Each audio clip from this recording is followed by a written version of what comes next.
And what do you think about that? RTR. 4-wheel drive plus 100 kilometers an hour. Look guys, Belgian colors. This is a Belgian product. Come to Papa. GT Tour. Awesome. Very neat. We're going to reinforce the body, of course, and we're going to check this thing out. Tape the holes because we don't want any water or sand getting in there. We're going to do this with a piece of paper and some brake cleaner, of course. Spray a little on there, clean it very well, let it dry a bit, and then use duct tape. We're going to take a bullet connector here. You can sharpen this like this, then make holes. We're going to vent it like that.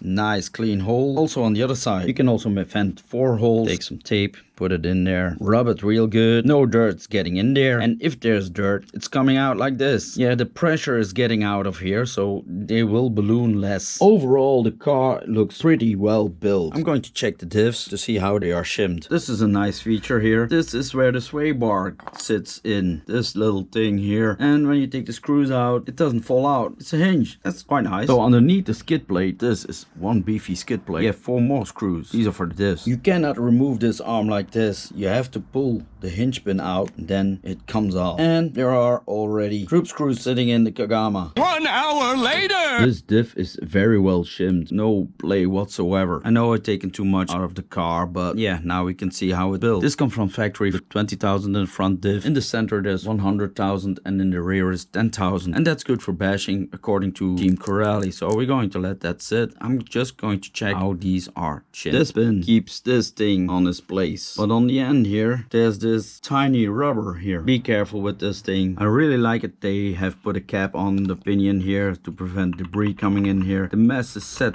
pretty good. They have put real good screws in there. My diff isn't leaking. So I opened the rear diff, and as you can see, these things are shimmed real good. There's almost no play on there. And look here, nice shims on there. So the movement is going to be good. Part 1 is done. The following day. So the lid is already fixed with silicone. I use silicone for this thing. I also added a fan on the motor because I don't like it when there's no fan on there. This is a 3D printed part. You can get that from Thingiverse. I'll put a link down below, of course. And if you put the Hobbywing program card on there, you can adjust everything.